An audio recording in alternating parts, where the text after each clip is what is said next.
बिस्मिल्लाहिर्रहमानिर्रहीम। अस्सलाम वालेकुम नाज़रीन, आज की ताज़ा तरीन और बड़ी अपडेट्स के साथ मैं हूं आपका मेज़बान फयाज राजा और आप देख रहे हैं आपका अपना यूट्यूब चैनल। दोस्तों, बड़ी खबर, ब्रेकिंग न्यूज़ और बड़ी खबर यह है कि सुप्रीम कोर्ट के फैसले के बाद वज़ीर-ए-आज़म पाकिस्तान इमरान खान का बड़ा फैसला रात गए एक और अहम तरीन सरप्राइज दे दिया और मुस्तकबिल में आर्मी चीफ जनरल बाजवा और चीफ जस्टिस बंदयाल का किरदार क्या होगा, अहम तरीन तफसीलात आपके सामने रखेंगे। सुप्रीम कोर्ट के फैसले के बाद इमरान खान की जानिब से क्या बड़ा और अहम तरीन फैसला हुआ, इसकी तफसीलात में जाने से पहले मैं आपको उन इकदामात से आगाह करना चाहता हूं, क्योंकि सुप्रीम कोर्ट के फैसले के हवाले से तो तफसीलात आप तक हमारे दोस्त पहुंचा ही चुके होंगे। इसके बाद जो सिनेरियो पैदा हो रहा है इस पर कोई भी बात नहीं कर रहा, लेकिन हमारा इनबॉक्स इन सवालात से भर गया है कि इसके बाद क्या होने जा रहा है। यही जो बाद है, अगले 36 घंटे कैसे अहम तरीन है, यह सारा मामला समझने के लिए और इमरान खान का नया सरप्राइज क्या हो सकता है। और कप्तान ने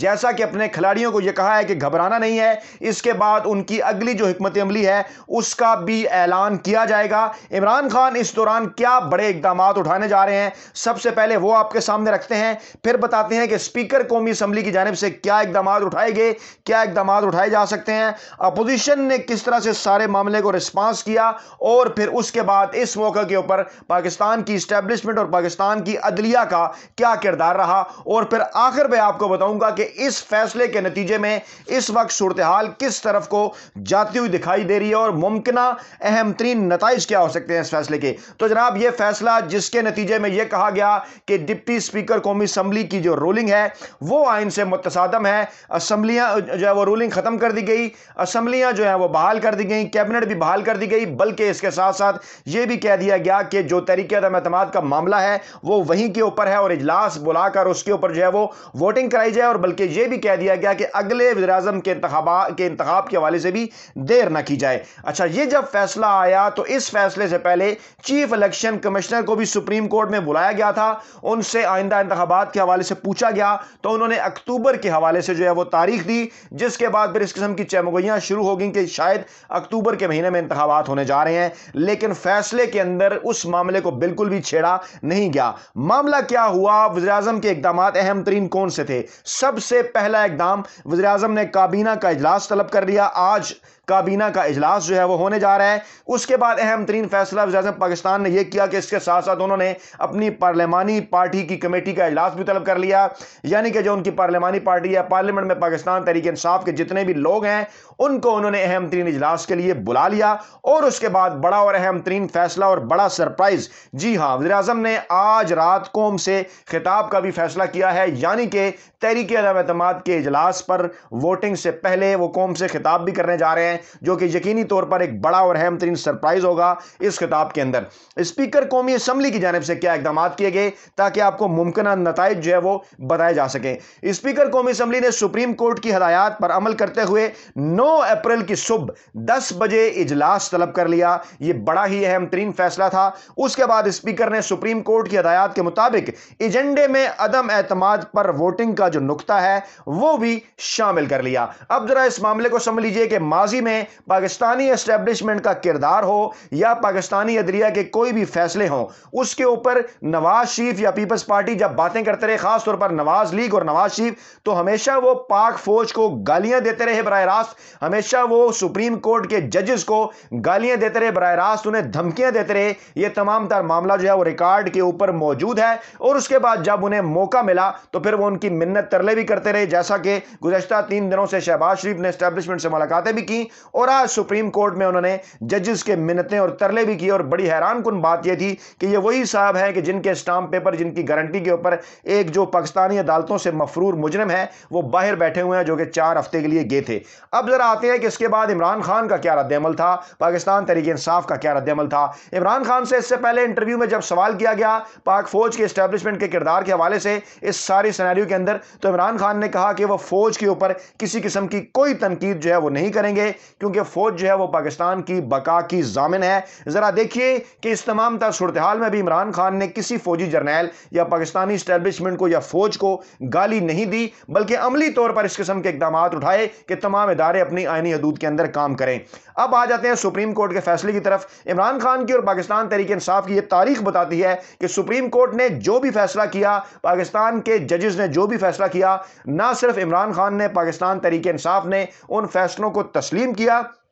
تنقید کرنا ایک علیحدہ بات ہے، لیکن تنقید جب ظاہری بات ہے جب فیصلے سامنے آ جاتے ہیں، تسلیم کرنے کے بعد ان پر تنقید بھی ہوتی ہے، لیکن عمران خان نے نہ ہی تو ججز کے خلاف، نہ ہی عدلیہ کے خلاف کسی بھی گھٹیا اور گندی کمپین کو انہوں نے پروموٹ کیا، نہ ہی وہ اس کا حصہ بنے، نہ ہی انہوں نے کسی قسم کا کوئی طنز اور تنقید، یہ تو بہت ہلکے لفظ ہیں۔ نواز لیگ تو باقاعدہ ججز کو دھمکیاں دی کرتی تھی۔ پاکستان تحریک انصاف کے سربراہ عمران خان کی جانب سے ایک اسٹیٹس مین کے طور پر ان فیصلوں کو تسلیم کیا گیا، اور آج کے فیصلے کے بعد بھی تحریک انصاف نے یہی کہا کہ وہ اس فیصلے کو تسلیم کرتے ہیں۔ اچھا، آج کے اپوزیشن کے اقدامات کیا تھے، اس کے بعد فیصلے کے ممکنہ نتائج کی طرف آپ کو لے کے جاتا ہوں، جو کہ انتہائی اہم ہے، اور تحریری فیصلہ اور تفصیلی فیصلہ آنے کے کچھ عرصے بعد نواز لیگ اور پیپلز پارٹی یقیناً اپنے جسم کے پچھلے حصے میں ہاتھ لگا کر رویا کریں گے درد کی شدت سے کہ اس فیصلے کے نتیجے میں جو ممکنہ نتائج اس کے سامنے جو ہے وہ آئیں گے، وہ نتائج جب سامنے آئیں گے تو اس کو یاد کر کے یقیناً جو پیپلز پارٹی اور نواز لیگ اس وقت مٹھائیاں کھا رہے ہیں، یقینی طور پر ان کو یہ مٹھائیاں بعد میں یاد بھی آئیں گی۔ اب جناب میں آپ کو بتاتا ہوں کہ اپوزیشن کے فوری طور پر اقدامات کیا تھے۔ فیصلے کو انہوں نے آئین کی فتح قرار دیا، اور اگر یہی فیصلہ ان کے خلاف آیا ہوتا تو ذرا سوچئے کہ ان کا رسپانس کیا ہوتا۔ آپ کے سامنے ہے ماضی میں سپریم کورٹ کے فیصلوں کے حوالے سے کیا ان کا رسپانس رہا۔ ہم تو ہمیشہ ہر پلیٹ فارم پر یہی بات کرتے ہیں کہ ہم تو سپریم کورٹ آف پاکستان کے تمام فیصلوں کا احترام کرتے ہیں۔ سپریم کورٹ نے گزشتہ 2.5-3 برسوں میں 3 بڑے اور اہم ترین فیصلے کیے، آپ ان تمام فیصلوں کو مان لیجئے۔ چلیں جنرل مشرف سے شروع کرتے ہیں۔ جو ہے وہ عدلیہ نے، پاکستانی عدلیہ نے جنرل مشرف کو غدار قرار دیا، پاکستانی عدلیہ نے عمران خان کو صادق اور امین قرار دیا، پاکستانی عدلیہ نے ہی نواز شریف کو چور قرار دیا۔ تو کیا بات ہے کہ پیپلز پارٹی اور نواز لیگ ان میں سے مطلب کہ اپنے فیصلے تو چن لیتی ہیں، لیکن یہ جو 2 اہم ترین فیصلے ہیں، یعنی عمران خان کو صادق اور امین قرار دینا اور نواز شریف کو چور قرار دینا، ان فیصلوں کو نواز لیگ اور پیپلز پارٹی اور وڈے اینکر ویلے کالم نگار اور ملازم صحافی کیوں تسلیم نہیں کرتے؟ ہم تو ان تمام فیصلوں کو تسلیم کرتے ہیں، اور انہی فیصلوں کے نتیجے میں عمران خان پاکستان کے واحد صادق اور امین سیاسی رہنما ہیں، اور نواز شریف پاکستانی عدالتوں کے فیصلوں کے مطابق پاکستان کے واحد سرٹیفائیڈ چور ہیں۔ ہم یہ بات نہیں کر رہے، یہی ججز یہ بات کر رہے ہیں۔ اعجاز الاحسن اسی بینچ کا حصہ تھے جس نے نواز شریف کو چور قرار دیا، جسٹس عمر عطا بندیال اسی بینچ کا حصہ تھے جنہوں نے عمران خان کو صادق اور امین قرار دیا۔ تو آپ ان کے بھی فیصلے اسی طرح سے تسلیم کیجئے، ہم تو یہ تمام فیصلے تسلیم کرتے ہیں۔ اب جناب آپ کو لے کے چلتے ہیں اس معاملے کی طرف کہ پیپلز پارٹی اور نواز لیگ جو کہ بظاہر اپنے آپ کو پارلیمنٹ کی ایک بہت بڑا گارڈین کہہ کر پیش کرتے ہیں، پاکستان میں جمہوریت، آئین اور پارلیمنٹ کے بہت بڑے سیویئر بنتے ہیں، آج ان کے اس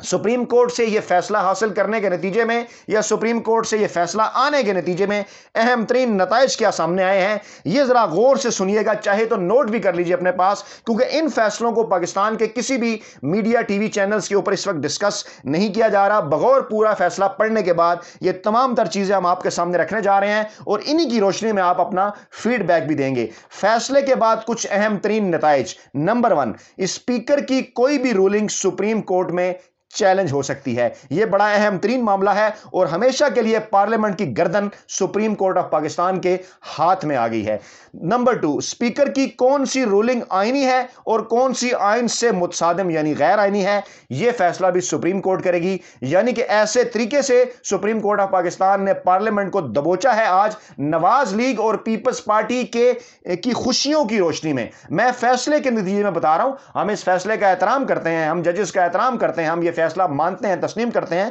لیکن فیصلہ آنے کے بعد یہ پبلک ڈاکومنٹ ہے، اور اس کے ممکنہ نتائج کیا ہے۔ نتیجہ نمبر 3، غیر آئینی رولنگ دینے والے اسپیکر اسمبلی کو آئین توڑنے پر کوئی سزا نہیں ملے گی۔ یعنی ایک طرف تو وہ یہ کہہ رہے ہیں کہ اسپیکر اور قومی اسمبلی کے ڈپٹی اسپیکر نے ایک غیر آئینی اور آئین سے متصادم رولنگ دی، آئین کے خلاف کام کیا، تو آئین تو یہ کہتا ہے کہ جو آئین کے خلاف کام کرے اسے آپ نے سزا دینی ہے۔ آپ نے اس فیصلے کے نتیجے میں اسپیکر اور قومی اسمبلی کے ڈپٹی اسپیکر کو کوئی سزا نہیں دی، बल्कि इस फैसले के मुमकिन नतीजे के तौर पर आइन तोड़ने वाला स्पीकर कौमी असम्बली के इजलास की सदारत कर सकता है। जी हां, बिल्कुल अगले ही लम्हे आपने यह भी कहा कि जिन्होंने आइन तोड़ा है वो अब सुप्रीम कोर्ट के रायात की रोशनी में इजलास की सदारत भी करेंगे, बल्कि कौमी असम्बली का इजलास अब सदर और स्पीकर की बजाय सुप्रीम कोर्ट भी तलब कर सकती है। फैसले के अंदर लिखा हुआ है सुप्रीम कोर्ट कौमी असम्बली के इजलास का एजेंडा भी जारी कर सकती है। उन्होंने एजेंडा जारी किया, इजलास कब शुरू करना है और कब खत्म करना है यह भी सुप्रीम कोर्ट बता सकती है, आज उन्होंने बताया। और इजलास खत्म होने के बाद अगला इजलास कब तलब करना है यह भी सुप्रीम कोर्ट बता सकती है, क्योंकि उन्होंने कहा कि तरीके-ए-एतमाद पर वोटिंग कराई जाए और कामयाबी की सूरत में नए वज़ीर-ए-आज़म के इंतखाबात के हवाले से भी जल्द अज जल्द वोटिंग कराई जाए। यानी यह भी सुप्रीम कोर्ट आइंदा से बताया करेगी। सुप्रीम कोर्ट वज़ीर-ए-आज़म और सदर के फैसले कलअदम करार दे सकती है। सुप्रीम कोर्ट सदर और वज़ीर-ए-आज़म के इस असेंबली तहलील करने से रोक सकती है। तो नाज़रीन, ये हैं वो दिलचस्प और अहम तरीन पॉइंट्स, जरा इनके ऊपर गौर कीजिएगा कि इन पॉइंट्स को मान लेने के बाद, इन पर अमल करने के बाद आइंदा इंतखाबात के नतीजे में पाकिस्तान में जो भी हुकूमत होगी, पाकिस्तान में जो भी सियासी हुकूमत पाकिस्तान की हुकूमत चलाएगी, उसके स्पीकर, डिप्टी स्पीकर, सदर और वज़ीर-ए-आज़म के पास और पार्लियामेंट के पास कौन से इख्तियारात होंगे और कौन से अहम तरीन मौके पर सुप्रीम कोर्ट इन तमाम तर मामलात में मुदाखलत कर सकती है। इसी के अंदर मुस्तकबिल की सिनेरियो की भी सूरत हाल है। आइंदा वीडियो में मजीद तफसीलात के साथ आपके सामने हाजिर होंगे। अपना बहुत ख्याल रखिएगा, दुआ में याद रखिएगा। नई वीडियो के साथ जल्द हाजिर होते हैं। अल्लाह ने के बाद।